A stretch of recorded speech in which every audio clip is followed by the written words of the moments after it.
economists in life than probably anybody think of. Thank Steve for being here. I saw this today. They came out. What he puts out gets a lot of coverage, and I saw some of them, and then he had a couple of others. And I'd like to ask Steve maybe to discuss a few of these numbers that were just released. I mean, literally just released. And then we're going over, and we're going to do Purple Heart. We have some incredible, brave people that I look forward to, so we're going to do that right after this.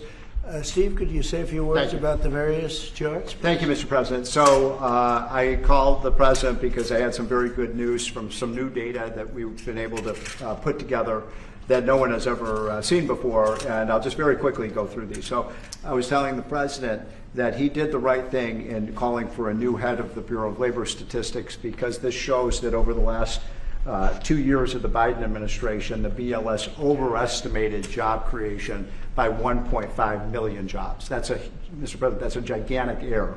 And I don't know if she's, I'm not making it might not have been an error, that's the bad part. If it was an error, it would be one thing. I don't think it's an error. I think they did it purposely. Whether that, you may well be right, but even if it wasn't purposefully, it's incompetence. Right.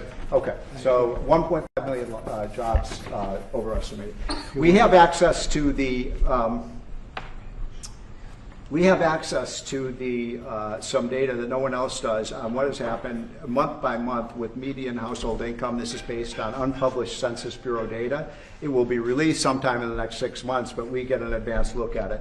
And so I was telling the President in his first 5 months in office, starting in January through the end of June, the average median household income adjusted for inflation for the average family in America is already up $1,174. That's an incredible number. Yeah. Just came out. Just came out. So that's a giant gain. And if I would have said this, nobody would have believed it. There's your number. We're doing well. So the next one compares, we finally have the 2024 data on what happened with real family income in the United States. And so what I did was I compared the record in Donald Trump's first term with the Joe Biden first term. And you can see that, by the way, these dotted lines here, Mr. President, that's COVID. So if it had not been for COVID, these numbers would have been substantially better. But even taking account President Trump's last year in 2020, we saw a $6,400 real after inflation gain in income for the average family. And that compares with Joe Biden, which was a measly $551. So, Mr. President, you gain 10 times more income for the average family than Joe Biden is because of your policies. And that's taken into consideration COVID, yep. Which a lot of times you don't have to do that. Because but I'm very glad you did. We were almost 8,000 until look at that number. Yeah. Okay. So then we looked at which families did the best. And we have data from the Census Bureau that shows by income percentage. So the 25th percentile is the lowest income, 75th percentile is the highest income. And what I find fascinating about this, Mr. President, is every income group did better. The red is President Trump, the blue is President Biden. Every single income group did better under President Trump. But what's really amazing is look what happened under Biden. The lowest income group lost income under Biden. They were poor 4 years after Biden's presidency. No gain virtually whatsoever for the middle class.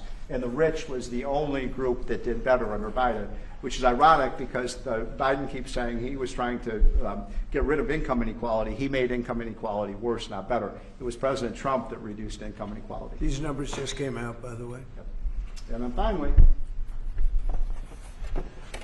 these are the numbers just I just showed you in percentage terms. Mr. President, these are the numbers in dollar terms. So even the lowest income, 25th percent, gained about $4,000 in income. That's a lot for a lower income family. $6,400 for the middle class and almost $10,000 for the richest. So you can see every income group did better under Trump than Biden by a wide margin. That's the story. I think when you look at them, they're all something, but this one chart really says it better than anything. If you look at this is great, but this chart is pretty amazing right here.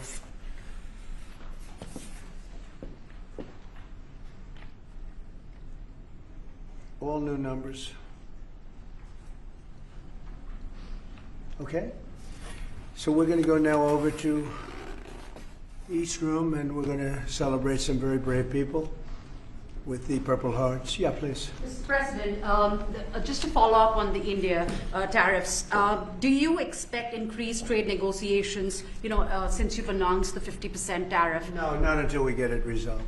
Mr. President, is your deadline for Vladimir Putin agreeing to a ceasefire still stand tomorrow? Or is that fluid now that talks are... Say it, what? Is your deadline still standing for Vladimir Putin to agree to a ceasefire tomorrow, or is that fluid now? It's going to be up to him. We're going to see what he has to say. It's going to be up to him. Very disappointed. Yeah. Do you have to meet with, does Putin have to meet with Zelensky in order and before you and Putin have to meet? Or are you No. Are you So you're willing to, that's actually important because President Putin said this morning he was pretty dismissive of this idea of meeting with President Who was? Zelensky. President Putin was. I don't know. I didn't hear For you him. to meet with him, he doesn't have to agree to meet with Zelensky. Is that what you're saying? No, he doesn't. No. So when do you think that meeting? They would like to meet with me, and I'll do whatever I can to stop the killing. So last month, they lost 14,000 people killed last month. Every week is 4,000 or 5,000 people. So I don't like long waits. I think it's a shame. And they're mostly soldiers. They're Ukrainian and Russian soldiers, and some people from the cities where missiles are lobbed in, and you'll lose 35, 40 people a night, which is terrible. But no, mostly it's soldiers, and you're talking about, on average, 20,000 a month. 20,000 people are dying a month. Generally young people, soldiers. We're going to, speaking about soldiers, we'll see you over for Purple Hearts. Thank you, Press. Thank you. Thank you, Press. Thank you, Press. Thank you, Press. Thank you, Press. Thank you, Thank you, Press. Stephen Moore. Thank you, Thank you. Thank you, Press. Thank you, Press. Thank you, Press. Thank you, Press. Thank you. Keep moving. Thank you. Thank you, Press. Come on, guys, let's go. Thank you, Mr. President.